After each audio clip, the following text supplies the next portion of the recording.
Please state your name and address, please. Hilda Page.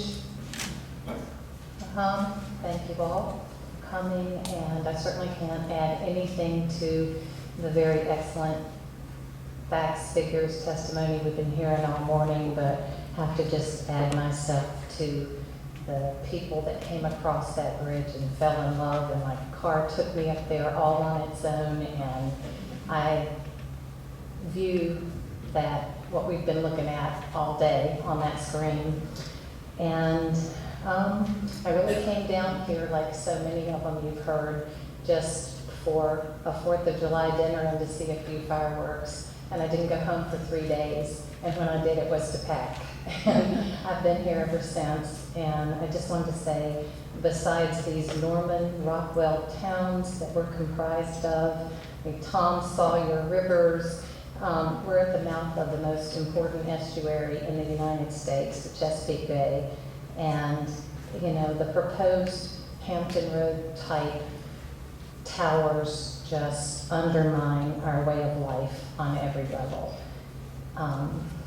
Historically, environmentally, economically, we just respectfully ask an alternative along the lines of what you see at the Coleman on New York, or the Pankatank, or any of the other places.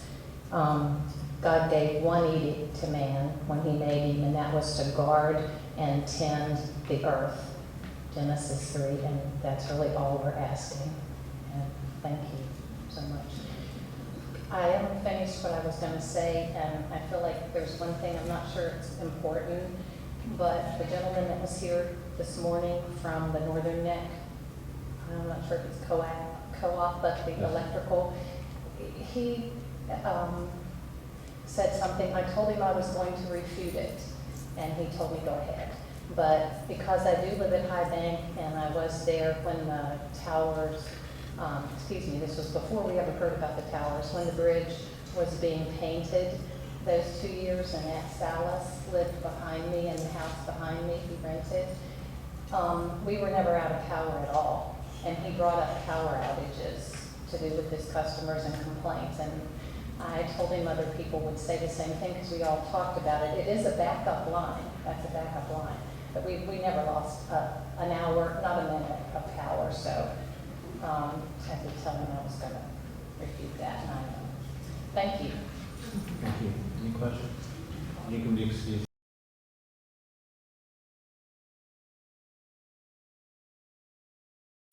You can be excused. Sorry.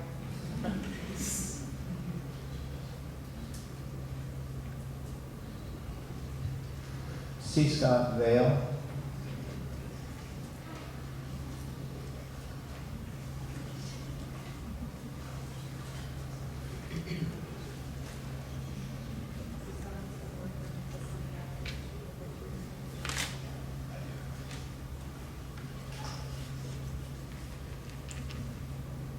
My name is Scott Vale. I live at 31 Rappahannock Road, Irvington, Virginia. We moved here 16 years ago. My business is the yacht brokerage business. I derive my business from those who enjoy the beauty and recreation of the Rappahannock River. Rappahannock is the only non-commercial river in Virginia. It has no ship traffic. It has only limited barge traffic, and it's enjoyed by thousands of recreational boaters year-round. Not during the season, but year-round. Lancaster County has just recently eliminated the personal property tax on all watercraft to stimulate the local economy and increase the desirability for local boats and yachts to remain on the Rappahannock River. That said, my proclamation is that beauty does matter. It matters to the residents of the Rappahannock and to those who enjoy the recreational activities of the Rappahannock River.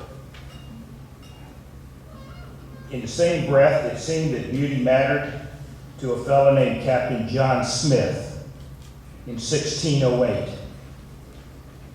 To quote his journals, when he mapped the bay in 1608, quote, "Heaven and earth never agreed better to frame a place for man's habitation." Presumably, he was talking about the Chesapeake Bay. Presumably, he was talking about the western side of the Chesapeake Bay. And for that, all I know, he was probably talking about the Rappahannock River. He lived on the James River, almost met his demise on the York River, and presumably had a much better view and viewing of the Rappahannock River in 1608. 408 years later, let us preserve his assessment. The decision made on this power line project will affect the beauty of this river for many, many, many years to come. Let us make the right decision, to preserve the existing beauty of the Rappahannock River that we all love and enjoy. Beauty does matter. Thank you all for your time. Any question? Thank you. You may be excused. Ann Cotter?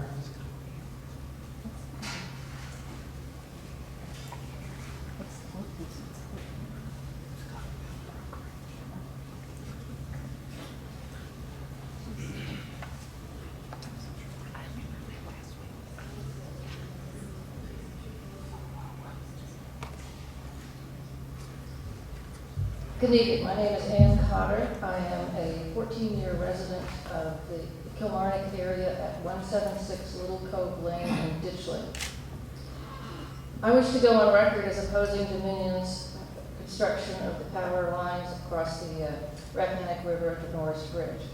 I find it ironic that Dominion continues to raise the issue of cost of underwater lines when at the same time they just announced they're building a new 20-story building in Richmond and still haven't even decided what to do with their current building. Mark Douglas of Cushman and Wakefield Tallheimers, which is a major commercial real estate firm, stated that Dominion, quote, "Dominion is a very strong company financially. It can afford a new building," unquote.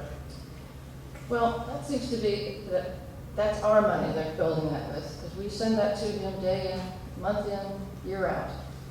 And that's what's made them so wealthy. And it seems like they could spend a little bit of that money on us, their customers. Secondly, Mr. Douglas stated that, quote, "the building will help the skyline," unquote. Well, if Dominion is spending so much time worrying about Richmond's skyline, do they not care about our skyline? And by the way, that skyline of ours, as Mr. Bott mentioned, earlier, is so iconic and important to our area and to the state of Virginia that the Norris Bridge has been named to the top spot in the category of natural, historic, and cultural resources threatened by utility infrastructure statewide. And this is by the Preservation of Virginia's Most Endangered Historic Places. Would this bridge not have even been recognized if it was sitting underneath looming towers? I don't think so. And I think they recognize a treasure when they see one. So I'd ask you to please save our beauty and our economy by vetoing the towers and finding a more suitable solution to this problem. Thank you. You may be excused.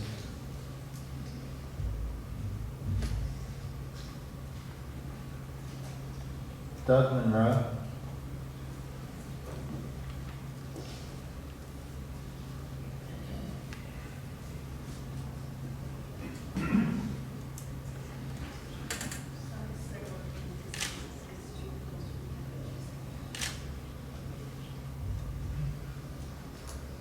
Thank you. My name is Doug Monroe, and I live at 643 Glebe Road in Irvington.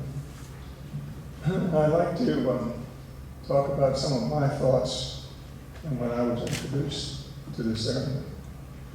I was introduced to the Northern Neck in Lancaster County in 1938. My dad, my brothers, and I crossed the Rappahannock River on a small ferry from Grays Point to Irvington. My first impression was a beautiful sight and a great